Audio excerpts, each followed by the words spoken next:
दरवाजे की घंटी बजी तो वृंदा ने सोचा, कौन होगा इस वक्त। घड़ी में 8 बज रहे थे।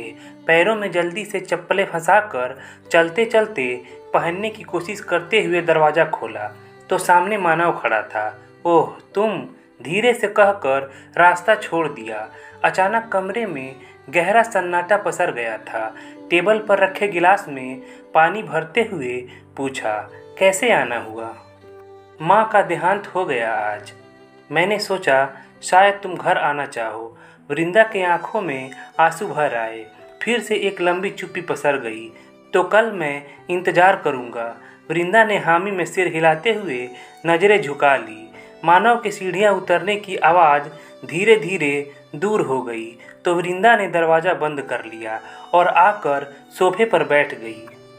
वृंदा का मन बोझिल सा हो गया था। कपड़े बदले, पानी पिया और बिस्तर में लेट गई।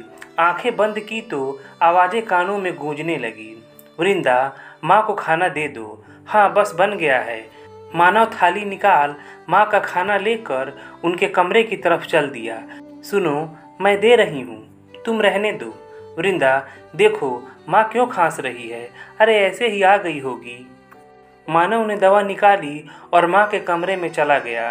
वृंदा सुबह भाग भाग कर काम निपटा रही थी। मानव के ऑफिस का वक्त हो रहा था। वृंदा, मेरा नाश्ता। उफ, ये सब तुम बाद में भी कर सकती हो। माँ के कपड़े धोना, प्रेस करना, उनका खाना, नाश्ता, दूध, फ्रूट काटना, जूस देना और भी कई छोटे छोटे काम करते वृंदा थक जाती। शाम को मानव घर लौटा। तुम माँ का ख्याल नहीं रखती, बूढ़ी है वो, सब कामवाली पर छोड़ रखा है तुमने। सुनकर वृंदा अवाक रह गई। गुस्सा आने लगा था उसे। मानव और उसके बीच जो मीठा सा प्रेम था वह मर सा गया था। क्या यह वही आदमी है जो जरा सा रूठते ही मनाने लगता था, मेरी छोटी छोटी बातों का भी ध्यान रखता था? अब माँ के सिवा उसे कुछ नज़र ही नहीं आता। माँ पर भी गुस्सा आने लगा था कि इतना करने के बावजूद कभी कोई आशीर्वाद या तारीफ का शब्द उनके मुंह से ना निकलता। फिर भी मानव पर प्यार आ जाता बार बार। शायद वृंदा का प्रेम मोह में बदल गया था। खुद पर गुस्सा आ रहा था। चाह कर भी मानव को समझा नहीं पा रही थी कि वह भी माँ की परवाह करती है, प्यार करती है, देखभाल करती है। जाने कैसा चक्र सा बन गया था। मानव माँ की ओर झुकता जा रहा था। वृंदा को गुस्सा आता तो कुछ भी बोल देती, बाद में अफसोस होता, मगर मानव उन शब्दों को ही सही मानकर माँ के लिए और परेशान रहता।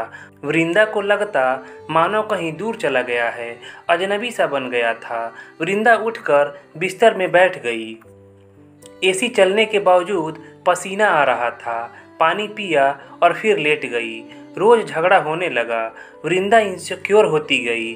धीरे धीरे डिप्रेशन में जाने लगी। मानव बेखबर रहा। माँ भी मूक दर्शक बनी रही। तनाव सा रहने लगा घर में। एक दिन वृंदा ने माँ को मानव से कुछ कहते सुना। वृंदा सामने आ गई। माँ, मेरे ही घर में मेरे खिलाफ बातें? मानव बोला, माँ है मेरी, इज्जत करो, बूढ़ी है। वृंदा बूढ़ी है सुन सुन कर तंग आ चुकी थी। बोली, जानती हूँ मैं। चीखने लगी थी वह। अगर मैं ही प्रॉब्लम हूँ तो मैं ही चली जाती हूँ। जाना है तो जाओ, निकलो, मानव ने कहा। वृंदा ने घर छोड़ दिया। मानव ने कोई खबर न ली। वृंदा ने भी गिरते पड़ते राह खोज ली। आंसू भर आए थे, जख्म फिर हरे हो गए थे। वृंदा फपक फपक कर रो पड़ी थी। सुबह मानव के घर में माँ का क्रियाक्रम चलता रहा। मानव सफ़ेद कुर्ता पजामा पहने नज़रों के सामने से गुजरता रहा। कितना जाना पहचाना सा था सब कुछ। वृंदा भी हाथ बटाती रही। 15 दिन बीत गए। मानव एक बार फिर उसके दरवाजे पर खड़ा था। वृंदा, घर लौट आओ, अब तो माँ ना रही। वृंदा ने मानव की ओर देखा। मानव, तुम आज तक समझ ही नहीं पाए। यह तुम्हारी माँ के बारे में कभी नहीं था। मैं तुमसे उम्मीद करती थी कि तुम मेरी भावनाओं को समझोगे, जिसके लिए मैं अपना सब कुछ छोड़ आई थी। कितनी आसानी से उस घर से निकलने को कह दिया। मैं तुम्हें खोना नहीं चाहती थी, तुम्हारा प्यार पाना चाहती थी। माँ के सामने तुम मुझे देख ही नहीं पाए। मैंने खुद को तुम्हारे प्रेम में खो दिया था। अच्छा किया जो तुमने मुझे बेसहारा छोड़ दिया। मैंने अपने पैरों पर खड़ा होना सीख लिया, अपना आत्मविश्वास पा लिया। अब जो पाया है उसे फिर नहीं खोना चाहती। अच्छा होगा तुम फिर यहाँ ना आओ। मानव धीरे से उठा और बोझिल कदमों से चलता हुआ दरवाजे से निकल गया।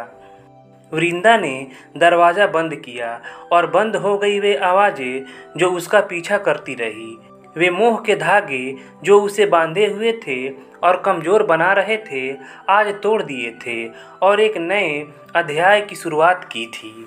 दोस्तों, अगर कहानी अच्छी लगे तो प्लीज़ लाइक कीजिएगा। चैनल को सब्सक्राइब नहीं किया है तो चैनल को सब्सक्राइब कर लीजिएगा। चलिए मिलते हैं अगले कहानी वाले वीडियो में। धन्यवाद।